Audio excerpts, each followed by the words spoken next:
Happy Friday to you. It is suddenly September. That's not true. It's not suddenly September. I mean that we are 3 weeks into September, and that feels fast. Have you had your pumpkin spice flavored things yet? At the time of this recording, it was still so hot in Los Angeles. I definitely have not had anything pumpkin spiced yet, but, for me, it's got to feel like fall to act on it, Not for Kalen. As soon as it's available, he starts drinking all that holiday stuff. How are you? Welcome to Everything's Relative podcast. My name is Eve Sturgis. I do most of the talking around here because I am the host. I had what's called a non-paternal event a few years ago. That's when a person learns that at least one parent, isn't actually biologically related to them. I thought the best thing to do was a podcast about it. So here we are, more than 100 episodes later. So much has changed over the time it's taken to make more than 100 episodes. Do you guys remember how I was pregnant that first season and it was hard to breathe and a person complained about it in the reviews? Well, that's something that's different. I am no longer pregnant, for example. Hey, a quick word about one thing before I get back to reminiscing about bad reviews. Have you heard of Magic Mind yet? It's these little shots of juice. It's a juice made with all sorts of things that are good for you. It's got a little matcha, a little ashwagandha, a little lion's mane mushrooms. You just get one tiny 2-ounce bottle and you take one each morning. Helps with stress, focus, productivity. I have been taking it regularly since my last episode. And do I sound calm, organized, and productive, or what? If you want to try Magic Mind, use my discount code. Go to magicmind.com/Eve. Use the discount code RELATIVE20. That's relative20. You know who else uses Magic Mind? Kim Kardashian. It's just one of the many similarities that she and I share. How else could we handle being who we are? Magic Mind. Be like me and Kim. Try Magic Mind for focus, energy, productivity, calm. magicmind.com/Eve, discount code relative20, relative20. I also felt very calm when I talked with today's guest, therapist Abby Hasberry, a lovely soul living as a therapist to the adoption community in Baltimore, Maryland. I've said it before, but I'll say it again for the people in the back. We are learning so much from adoptees about the identity journey. We all have so much more in common than we realize. It's a lot like me and Kim Kardashian. Anyway, give it a listen, me and Abby, and I'll meet you on the other side. Okay, Margot, every month we have to do a new commercial for Spotify. Are you ready? Yeah. You ready? Okay, so you say, want to make a podcast? Want to make practice? Spotify's got a platform. Podcast got a platform. It lets you make podcasts super easily. It makes you make podcasts super easy. And then you can earn money. Then you can earn money. All in one place for free. All in one place for free. It's called Spotify for Podcasters. It's called Spotify for Podcast. With Spotify for Podcasters, you can earn money in a variety of ways. For podcasters, in a variety of ways. Including ads and podcast subscriptions. Ads and podcast Christmas. Best of all. Christmas. You said Christmas. Yeah. You meant subscriptions. Yeah. Best of all, it's totally free with no catch. It's totally free, no catch. Yeah. I can't catch. Yeah. Ever since I discovered Spotify for Podcasters. Ever since I do it podcast for podcasters. Our podcast time has been more fun because me and Margot get to do these ads together. these apps are more because Mommy and Margaret more fun than podcasters. I highly recommend it. I can't recommend it. Download Spotify for podcasters. You say that. For podcasters. Or go to www.spotify.com/podcasters to get started. Believe. You say get started. Get started. You say bye-bye. Bye-bye. Thanks. Where are you located? So I'm in Baltimore right now. Baltimore. That's so funny because if you had, I was like, sure you were in Seattle, and I don't know why. No. Like sometimes I just like make up narratives in my head. But fair. then I was realizing as we were like logging on, I was like, wait a minute, we had that whole time change thing. Like she's at it's later for me. It must not be Seattle. Where can it be? Baltimore. Very different. Okay, cool. Very different. Yeah. Oh wow, thanks for coming on with me. Thank you. So you are coming here as a transracial adoptee. Yes. And a therapist. Yes. And how do those two things? And a birth mom as well. And a birth mom. Didn't know that. I mean, maybe I did know that, but oh my gosh. Okay. So you come with all sorts of experience. Yes. And how do those things coalesce for you? So, yeah, it was not planned at all, the therapist part of it in any world that I'd ever imagined for myself. I was a teacher and then a principal and started schools. And then when I kind of walked away from being a principal and saying, I never want to work again full time ever in my life. What do I want to do with my life? I started coaching people who were opening either schools or educational adjacent organizations. So all virtual work with people all across the country. And so I had a lot of time on my hands and started thinking about like what identities I wanted to explore because when I got my PhD, I did a lot on Black racial identity development. And so identity development is just like my thing, like my love. And so I'm like, let me explore this adoptee really the identity that I have that I kind of ignored. That's what I was going to ask you when you say you were ready to explore identity. I didn't know if you meant personally you were going to explore identity or if like you were ready to write another paper about identity. For yourself. Identity. Okay. Oh, interesting. Okay. So I started joining like Facebook groups and support groups and leading other adoptees, and specifically really a lot of Black female transracial adoptees who are adult women who started to hear my story and started coming to me privately and saying, like, how did you become so comfortable with your Black identity? Like, how is it you feel so strong in that space? I'm always uncomfortable around a group of Black women. Like, how are you so comfortable? And so I did a couple of coaching sessions with a couple different Black female transracial adoptees, and pretty quickly realized that coaching is just not what they needed, that there was just so much trauma, so they needed therapy. And so we did the whole, like, let's look in your city and find a adoption-informed therapist who also understands transracial adoption, who's also a Black woman. Like, it's just not going to happen. Right. You're looking for a unicorn. So that kind of like just motivated me to go back to school again. Well, I love school, so it doesn't take much to motivate me to go back to school. I'm in school again right now, but I have issues. But did you say you had gotten you already had earned a PhD? Yeah. And then you went back to become a therapist. Yes. Okay. Yeah. So I got a master's in counseling and development. You do love school. I do. I'm in again. I'm getting a third master's right now, but it's whatever. But that kind of fueled me to do this and become a therapist. And so I work mostly with adoptees. I have one adoptive parent, mostly adoptees, and then just actually only two other clients who aren't in the constellation. Mm-hmm. But 90% of my clients are adoptees. And so it's just been what I love. And I'm looking also to work with birth moms too. Wow. Yeah, it sounds like you really found a vocation. Like you really found yourself in a place that makes sense for you and for others, like in the community.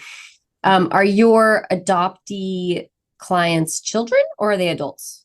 Adults. All right. Yeah, I've had a couple who were children, 13 and 12, but 18 and over is just kind of my sweet spot. I love, I love especially like the young adults transitioning and learning to do life like that. Just adulting thing is just so hard.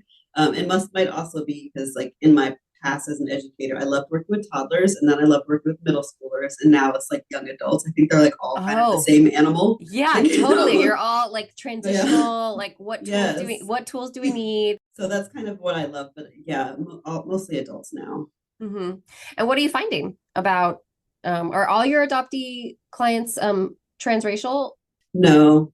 Yeah, no, not all transracial, but most of them are transracial. I have one who is inter-country, and then one who is same race, but he is Latino, and his family of origin was Mexican, very Mexican, like in Mexican, where his family is in America is Mexican American and very American. Right. And so even though he's the same race and even same ethnicity, there's still a lot of differences. Yeah, a lot of differences. I think I've had one guest that also had a similar situation, but it was just very specifically like a Mexican American versus Mexican. Yes. And even that being like challenging in its own ways about where he landed. Wow. So tell me more about your practice or what you're doing or what you're hoping to do with your, you have a, like, your Instagram account is called Dear Abby. Yes. Right. Yeah. So tell me more about that and what you're doing. Yeah. So it stands for diversity, empathy, advocacy, and respect. And those are kind of the things that I think about when I think about counseling. So looking at all of those aspects. And so I'm working with clients. I do brain spotting therapy as well to work with some of that trauma.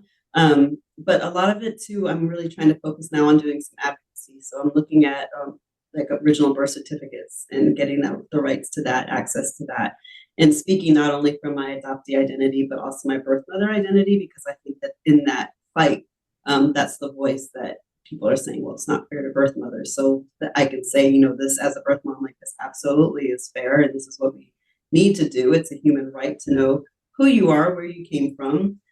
So that is, I'm working along all of those aspects. And also I have written a memoir. And so I'm working on the publishing of that too.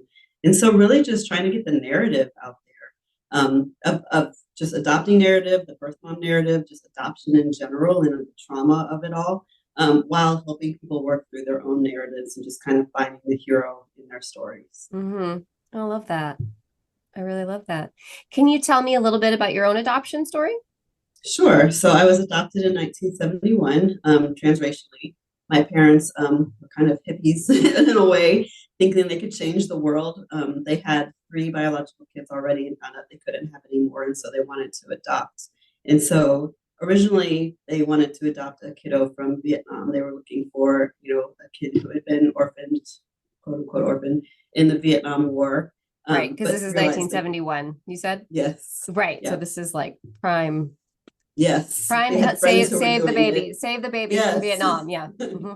So they had friends who had done it, and then they realized quickly that they were educators and they couldn't afford it. I joked that they probably couldn't afford to take everyone to a Vietnamese restaurant, much less adopt a kid. But for some reason, that's what they thought they were going to do. But quickly found out that they couldn't. They also realized that they couldn't afford it and didn't want to wait the time to get a white baby. So I'm the third choice. And so here I am, adopted into the family. Mm-hmm. And so they had planned to go back and adopt another child. We were all about 2.5 to 3 years apart. And so they wanted to go back 2 years later and adopt a child. But it was after that the National Black Social Workers put out the position statement against transracial adoption. So they weren't able, they were banned from, or blocked, I guess, from adopting another Black kiddos. Is that a state by state thing? Probably. I'm like, because I feel like that's transracial adoption is definitely happening. So it still happens, but 1972, they put out that paper just completely saying that it was, ethically not right, mental health reasons, it wasn't right. It was just not the thing to do. And so agencies were shying against doing it for a few years. And so they were in 1973 trying to do it, and they said, no, absolutely not. So I ended up being the only kiddo in the family. Okay. Yeah. All right. And where was this? What area of the country? In Baltimore. So we lived here for a while, but then, I guess I don't remember moving to Wisconsin, but I guess I was an infant. We moved to Wisconsin and then Pennsylvania, and then we moved to Egypt for 3 years, 1st to 3rd grade. I was there, and then Miami for middle school, and then back to Maryland for high Oh, school. wow. So I've been kind of all over the place. But yeah, it was an interesting kind of growing up in that my mom was an English teacher at private schools. So we all went to the schools where she taught for free. And so my whole family was there. And so everyone knew that I was adopted. I never had to talk about it. So it wasn't an identity that I took on. So in Egypt, it was like I was an expat. I was an American. That was kind of that identity. In Miami, I was like, just the educator's child. And I went to a very affluent school. And so I was different from people in that way. But it wasn't until high school when I decided to not go to the school where she was teaching. And then I started to think about the fact that people look at our family really strangely. And I had never known that until high school. Huh. Wow, that's interesting. That's almost like a first. You would tell, I guess you tell me, but would you say that's maybe when like a layer of fog began to dissipate, or, Yeah. from like through so sort of like the fog analogy? Yeah, so definitely that. And just in middle school too, even in Miami, when I started to really want to date and realize that like at my very white private school, like if I wanted to dance at the dance, I was going to have to bring my own date, that just wasn't going to happen. So that noticing was different in that way definitely happened. And my mom was very vocal about things that I encountered when I had microaggressions as a child. She would point them out and talk to me about like what that looks like and about society. So I think that she kind of allowed me to not completely go into the fog, but to, I definitely was in it for a while, but there was a layer, at least the racial part, the transracial part of my adoption, I was never completely into that, in that fog. I recognized that I was different, it looked different, society was going to see us differently. So do you find that that's more common with that other transracial adoptees would describe it that way, that when there's a difference in race or ethnicity that's obvious, that their experience of differentness or being othered is more pronounced? Seems like a really obvious question, but yes, but different from mine, because my mom talked a lot about it, and I don't think that that's normal. And so her talking about it and pointing it out and really having conversations with me and empowering me made it so that the difference was not a me issue, but like an other people issue, society's issue. Whereas when I was talking with my transracial adoptees now in therapy, that it's all been internalized. Like I'm different from everyone else. There's something wrong with me. I haven't been accepted. Whereas I grew up with like, there's something wrong with the world. Like the world is messed up. I'm fine. And this child are looking at me. It's not me. Right. Oh, wow. I just hadn't thought about the like sort of not that I don't want to say that I did not think about it, because that's not true, but the negative effects of, or yet another negative effect of the perspective of like, we're all colorblind, we're all the same, like we'll just sort of deny the differences. Yeah. Had an adverse effect. Yes. And but you didn't have to experience that so much. No, not as much. No, which I think made a lot of the difference in my own identity development for sure. Wow. That's really neat. Mm-hmm. But on your Instagram, I think I followed a link to you telling a story, like doing a moth, like a storytelling evening, right? And you talk about the country club. Yeah. Do you do that a lot? Do you go around telling stories, or is that part of your identity as a storyteller? So I don't know if it's part of my identity as a storyteller as much as part of my need to normalize the experience for me and for other people. I know that I don't have fear or shame or any of those things about my story. And I know a lot of people do, and especially working with my clients, I know that there's a lot of just kind of shame, and especially if we're thinking about birth mothers. And so because I don't feel that, I feel like almost like it's my responsibility to tell the story, because shame lives in secrets. And so when I tell my story and people can relate it, every single time I've told it, I'll have people come up and say, you've said things that I haven't wanted to say to anyone, but I've been feeling. And so being able to do that feels like a gift to me and from me as well. So I don't know that I identify as a storyteller, and it was, again, never part of the plan, but I just feel like it's almost like an obligation. Yeah, part of the vocation or another element of vocational, like a calling. Yep. Can you tell a little bit of your birth mother story as a birth mother? Yeah, when I was 16, I got pregnant and I didn't tell anyone. I hid it, like all, smart things to do is hide these really important things in your life. At 5 months, my mom had me go to the doctor because she thought I had mono because I was sleeping all the time and not wanting to go to track practice. And she thought I was just sick. And so I went to the doctor, who, of course, right away was like, "Oh, you're pregnant. You need to tell your poor mom." mom. Oh, God. Right? Yeah. Yes. So he was I mean, like, I'm "You just need to thinking tell your about, mom." oh, yeah. Oh, And and she I thought, still didn't. I still didn't. So at 7 months, wow. the doctor finally called my mom and broke HIPAA and was like, "Hey, she's pregnant and she's going to have a child in 2 months, and you guys should probably deal with this." So I had less than 8 weeks to kind of talk through and think through this. And I say all the time that I feel like I was coerced, and I call it birth mother grooming, because they told me they would support whatever I did, but then they never showed me the path where I could work this temporary situation out to be a permanent thing, like a permanent success story. Abby, that's like the most, I just got goosebumps from head to toe because I feel like you just described something that I hadn't put words to, or that hadn't, there's something about this false narrative of we'll support whatever you do. But by the way, here's this one golden way, and there's no other way. And it's beautiful. And here are these golden people who have money and careers and successfully are raising other children. And here you are. What do you have to offer? You don't have a job. You don't even have a high school diploma. You want to go to college. You want to go to track camp in a couple months, which I did. I was already signed up to go, and they actually sent me a couple weeks after I gave birth. They still sent me. So yes. Well, track camp is important. Super. If they want you to not think about it, they have to not think about it, right? Yeah. Yes.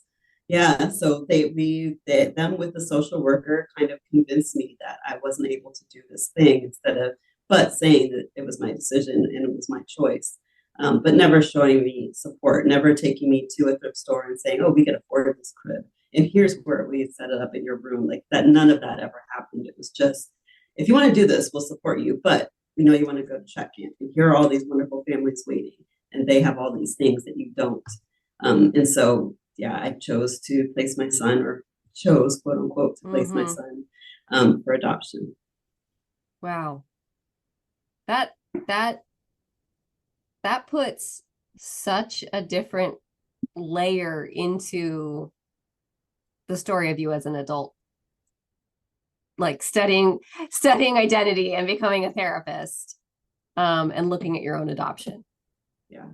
Whoa. And the people around me too, just the people around me, and how I know that I was failed, but at the same time being able to just live with, I feel like they just were flawed, and they did the best they could with the situation. They were scared too, they didn't know what to do. They had no time to figure this out as well, because I didn't tell them I was pregnant. So it's been a journey to say the least. Yeah. In healing. Yeah. In a really stupid way, I had not, even though you had said to me, I think we've said it 3 times before you told the story, that you were a birth mother. You telling that story is so much bigger than the words birth mother. Like imagining, because you had already talked about high school. Like you'd already mentioned, like, oh, when I went to the dances in high school, or like when I lived in Miami. So I didn't even realize it, but I already had an image of your like developmental experience. And now it's been like rewritten with a more authentic chapter in there. That's really powerful. if I may say so. I'm very moved. Yeah, it was very hard. It was really hard. And they didn't give me therapy. They sent me to track camp, and they told them that I had a medical procedure, and so I couldn't actually run. And so and then I went to school my senior year and graduated and went to college and acted like none of this ever happened. Although I was 16 and 17 when I gave birth, and tiny, and so I had stretch marks. So every time I got a dress or had a bathing suit on or whatever happened, I then had to tell people within my life, like, this is why. And so that's another thing that I think I have very different from a lot of birth mothers, especially teen birth mothers, is that I told people around me in college and from then on, because I kind of had to. I had the scars of it. And so I didn't ever have that shame of keeping the secret because I just didn't keep the secret. I told people. I'm imagining your young college age peers looking at you as you Yes. sort of nonchalantly explain what's happening or what has, a part of your history. Yeah. Man, talk about like I had two heads. Yeah, or like just talk about, I mean, I know that it's sort of common or like within the, especially like social media self-help zeitgeist to be like, to say, you never know what someone else is going through. But that just feels like a really concrete example of how much we don't know about other people. Yeah. Our college roommates. Yeah. Who may never say anything. Right. Wow. I'm just gonna trip out about that for a minute. Do you talk about it with your parents now? So my mom recently passed in February, and she had dementia for almost a decade. So after reunion with my biological family, and then even with my son, we talk about it a little bit. But I think that trust was broken at that point. The way that they didn't handle it correctly, the way that they, just kind of sent me off to go to track camp and just kind of brush things under the rug. They never really knew me. I think my mom would have told you that I was the closest to her because I called her all the time and she talked, but she never really knew me. And so I didn't talk to her about how I felt about it because she wouldn't have understood. And even if she tried to understand, the way I felt about it would have caused her so much guilt and shame and pain that I don't think she would have heard me. So you just mentioned reunion with your bio mother. Can you tell me a little bit about that? And or also relationship with your son, who I'm assuming is the son you relinquished. Yes. Yeah. You are just like a calm. I don't know what it is. You look calm. You look. I don't know. It's that adoption thing. It's that adoption thing. Like you come in, right? Like you come in just smiling, and you just got like one bomb to drop after the next. Yeah. I found my family in 2017. I started looking for them in 1990. 1993? Yes. Wow. Yeah. And my biological dad unfortunately passed away in 1996. And he never even knew that I had been conceived. And I found my biological family in 2017 through DNA. I had tried going through Lutheran Social Services where I had adopted, and they have all the records, and we're trying to contact people, and this may be a nickname, it might not even be, like all of the things. And finally, in 2017, DNA kind of just threw open everything. And so I found both sides of my family. My dad had 7 kids. He had been married previously before I was born. So still the youngest, even though 3 different families, I'm still the youngest. They have been completely open and welcoming and amazing on my dad's side. And apparently he was kind of a rolling stone anyway, so they weren't shocked. It was like, okay, we knew this was coming somewhere and it may come again later. But they were completely shocked. In Baltimore or the Maryland area? Okay. Yes, in Baltimore. And so on my biological mom's side, she had not told anyone that she had been pregnant. And so, including my brother, who was about 2.5, 3 years older than me. And so I found him. And when he questioned her about it, she was very angry and told me she wanted nothing to do with me because I kind of outed her secret. And so I had a relationship with him for a few years. But after just kind of thinking about my own mental health and the fact that he wasn't telling his kids, who are my nieces and nephews, and actually my niece is the exact same age as my youngest daughter, and we're here in the same city, I decided that I did not, it didn't feel good to me to be in the situation. And so I kind of shut that off a little bit.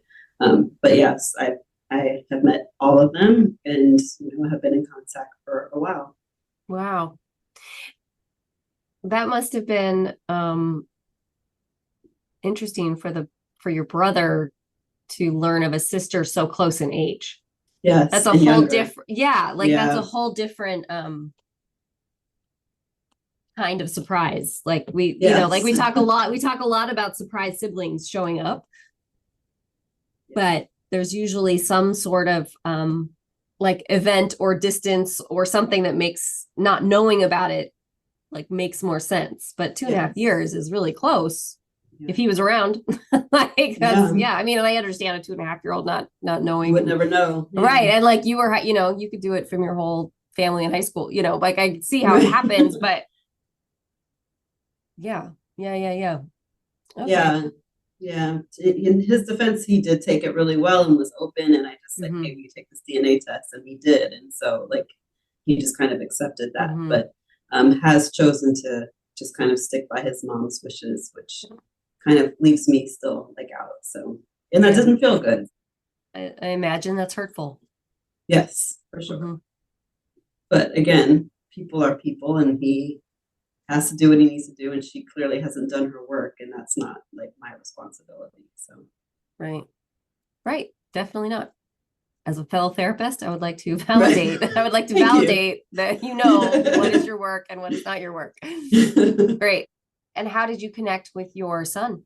So I connected with him on Facebook. So I always knew that I wanted to see him again. Like, that was never a question of if, it was just a question of when. And when he turned 18, I thought about it, but I thought about where I was at 18 and going to college and all of that. And I was like absolutely not. So I waited 5 years after his 18th birthday to have him get through college and try to start a career, that kind of stuff. And so I remembered the name of the woman who owned the agency when I placed him, and I went through the Facebook stuff and found her. I messaged her and said, do you remember me? And she, of course, remembered me, especially because my parents, another wonderful failure in my mom's parenting, they went away 2 weeks before my due date. And so, of course, I went into labor early while they were on a vacation. And so she actually came to the hospital. And so I was the only birth mom she ever worked with. Yeah. I just want to go back there. Your parents went on vacation 2 weeks before your due date. Well, look. Oh, no, I can't even make a joke about justifying in their defense. My mom's birthday was June 13th and I had him June 10th. So she wanted to, go on vacation. So. Yeah, but look, when you want to go, you want to go. You gotta go. She needed to relax. It's hard being educators. Yes. No, what I'm just thinking about also just like how many different pieces of the story are about denial. Yeah. Of just like, if we don't make a big deal about this is not a big deal. If we make this a forgettable, if we make this a forgettable blip on the radar, it will be a forgettable blip. Why would we stay home for a big deal that is not a big deal? It's not a big deal. Like, there's a plan. Like, it's just like, wow. Yes. Yeah. I can see the retrospect on that being really hard to ask your mother to go through. Yeah. No, I just, it wouldn't. I wouldn't. It's not worth it. Yeah. Not at all. So I messaged her and said, you remember me? And she said, yes, of course I do. And I said, I'd love to find my son. Can you help me? And she's like, ethically and legally, I can't do that. I was like, okay. And so she sent me a Facebook friend request right after that. So I accepted it. And immediately after I accepted it, she posted a picture of this young Black man, and it said, my godson, the stud, and had his name. And so I Googled his name, and he was an athlete in D1 school. And so his whole profile was there, and it had his birth date and his city. And birth date was the date I gave birth, and the city was where I gave birth. And so I messaged her and said, is he my son? And she's like, well, since you figured it out, I can say yes. Wow. I'm like so nervous for everybody, even though I knew where the story was going. Like I knew, I'm like, yeah, and then what? Like, yes. And then she get in trouble. Like what? Oh, good. Okay, great. She found a loophole. Good for her. Yes. Yeah. So I messaged him. At first I messaged his mother actually to say, hey, I'm going to do this. They actually had known my name from the beginning because a year after I had placed him, there was some paperwork that hadn't been signed. And so I had to sign it and they signed it. And so they saw my name on the paperwork. And so they had known who I was the entire time. I ran track in in high school. And so they saw where I was running. They saw my records in the newspaper because it was the same town. Right. And so, they were like, she must have gone to track. She must have gone to track camp. She had 2 weeks after. This champion is a track. She's a track camp. It's happening. And they followed me into college until I transferred to a different college. And so then they lost track of me. But they knew my name and they had told him my name. And so when I did contact him, it wasn't like a complete shock for him. Wow. Because he already knew who I was. And so Were they a Black family? No, which was not a big deal when I realized it then. But a couple years ago, I was working with one of my clients, my educational coaching clients, and we did a kind of an icebreaker. And he said, "Who was your TV family growing up? Like that family that when you're sucked, you were like, I'm part of this family, not part of that one." And I was like, "Oh, it was the Cosby Show." And then I had this like triggered memory of looking through the books as a child, as a pregnant teenager, looking through the books of families. And I had chosen a family that was interracial. The mother was a lawyer and the father was a doctor, and they reminded me of the Cosby Show in that way. And they had adopted a Black son already. And so I was like, this is my family. And so I say 2 years ago, I realized, holy crap, she didn't give him to the family I chose. His family was a white couple, and they adopted two girls intercountry. And he was raised the only Black kid in the family, and that's the opposite of what I had asked for. She had given him to her friend. Yeah, I realized that like 2 years ago. So I'm with you on the face. I'm with you. And I haven't shared this with him yet. So because he and I are kind of cordially talking right now, not necessarily we aren't very close right now. And so like, yeah, I realized that after. That might be the most heartbreaking of all the heartbreaks you have shared today. That might be. Yeah, that's been really hard. And the caseworker passed away maybe 5 or 6 years ago. So I had never even got to be like, what were you thinking? Because she and I got close afterwards. When I got my PhD, she threw me a party in Vegas because I went to UNLV. Like, so we had gotten close. And so to think about that a few years later after she passed away, I was just like, wow. Wow is one word for it. Yeah.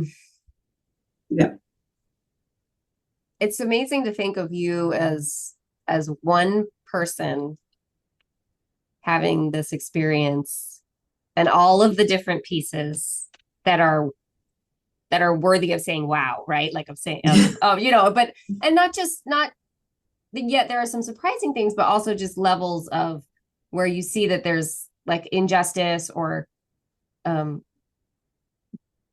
poorly advised ethics or no ethics, or like there's all these things that are not fair that you can see, like of course we want to fix them.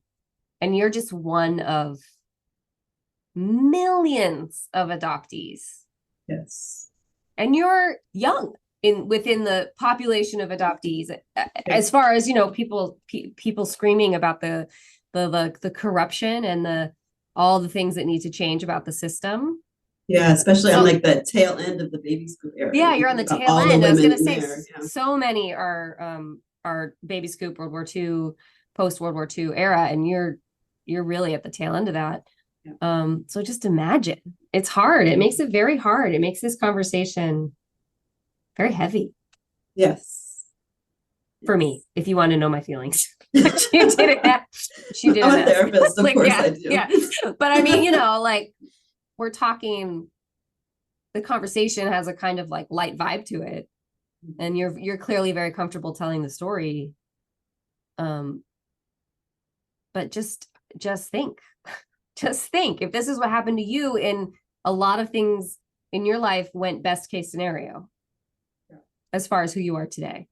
Yeah. I tell my husband all the time, you're lucky. I'm like totally sane, which probably not at all. Totally. He's you're like, yeah, you're lucky. Yeah. Yeah. Wow. I'm sorry. I always say wow. But that's what I say when I'm speechless and I'm just processing things. I just, there's so much to think about there. Is there anything about your story that I didn't ask about or segue into for you that you want to talk about? Parenting after having placed a child has been interesting, but great, but interesting. My oldest son is 28, and when he was younger, he always wanted an older brother. And so parenting after placing his older brother was like, it was just like, whew. So when we found my son in 2010, and I could finally say, like, I had no shame and didn't want to tell them, but I didn't want to tell them when I had no answers. And so being able to tell them in 2010, like, this is the thing that happened to me, this is what I went through, and you have this brother, was just kind of like, As Wow. it turned out, they played the same sport, like both of them on a very high level. They are like so much the same, like energy of a person, just so much alike, that he felt like he got a brother for a while. And so my son that I placed kind of withdrew from us. But at the same time, they've had, so he has been completely just like, my son, my 20-year-old is very laid back. So he is just kind of like, this is a thing that happened. And, you know, brother has to deal with it how he needs to deal with it, and it's fine, and I'll give him space. Whereas my youngest, who is 16 now, almost 17 next week, she has known him since she was 5, and so she doesn't remember life without him, so she feels rejected. He lived with us for a little while, for about 1.5 years, and then lived close to us for a year after that, just kind of around the corner. And so she started a life with him, and then he withdrew, and so she has like really hard, you know, time thinking about that. And so thinking about the reunion, it's not just the mom and the child, or, you know, whatever, it's all of them. And that's the same way I kind of feel about my biological brother, keeping his kids from my kids too, is that same, you know, I don't even want them to have to think about the fact that they have these cousins out there that they're not allowed to see. It's hard. It's like a whole, it just trickles down. I was saying like that the ripple, gift that keeps on giving. Yeah, the ripple effect, or the, you know, whatever, I guess. Yes, trickling down and rippling. Any analogy that you just are not isolated. Like these are not isolated incidents or isolated humans, or people are not, what's it called? Collateral damage. You know, it's just this, there's a lot of people and hearts and minds and souls involved with each existence, with each birth. Yes. Very much so. Yeah. So if people want to follow you on social media. Yes. It's Dear Abby. Yes. It's Dear, but is it D period EAR? Yes. Yeah. Okay. So it's D period, so it's D period, E period, A period, R period, and then underscore Abby. Yeah. Right. It's a lot easier. I think to the listeners, it's a lot easier than we just made it sound. But I will also make sure to include that in the show notes. Is that the best way to sort of track, you know, keep this sounds terrible. I was going to say keep tabs on you, and that's not what I mean. I mean, like, yes, because my link tree is in my bio. And so email, websites, all of that is in the link tree and the bio on Instagram. So yeah, definitely. Yeah. Okay. Great. So I'll make sure that's all available to listeners. And thank you. Yeah, and I feel so lucky to have you. So, you know, like I'm coming to this conversation as an NPE first. I'm learning so much about family dynamics, you know, of course, and family secrets and shame, but we're learning so much from adoptees, right? Like adoptees have been sort of the DNA piece is just connects us, right? Like you've been walking this identity journey for so much longer than our community, and so I just feel so lucky to have people like you willing to talk and willing to come in and say, hey, let's talk about all these things. And of course, I had no idea when I started the podcast that I would be learning about so much about adoption. Yeah. But it's really opened my eyes so much to this whole world. It's fascinating, and it really needs change. It's really worth time and effort to learn about it. It's all about people having the right to their own information, NPE, adoption, whatever it is. It's just like we have a right to know. There's just, and it's just going to get harder and harder to keep secrets with Facebook and, you know, DNA discoveries and all of that. I was thinking about, like, had my mom and dad been a couple in the land of Facebook, she would have been posting about him, and that would have been out there for forever. So if I had looked back, you know, I could have found, you know, pictures of them, and that's what it's going to be like. It's just, we have a right to know, and it's just not a thing you can keep a secret anymore, and never should have been. Right. Wow. Okay. So everybody follow Abby. Also watch her tell the story. Yeah, and my memoir should be coming out soon. So great. Oh, great. Yes. Yeah. Oh my gosh. Please keep in touch. Yes, we'll do. With me about that. Because I'm looking forward to that. to reading them. So yeah, talking to you some more. Well, I hope we can connect again. Absolutely. I love that. Yeah, just if I sounded stupid, just take it out. I'll take it out. I promise. Believe me, I make sure I'm the stupidest one every time. Thank you again to Abby for giving me some part of her day to tell her stories. Her story didn't leave me speechless. Those weren't the words I want to use, but it was another time that someone's story is so big with so many things to think about that I find myself sort of overwhelmed with like the existential concepts to mull over. And the story itself doesn't really take that long to tell. It's like this huge story, these huge pieces, but a shorter episode.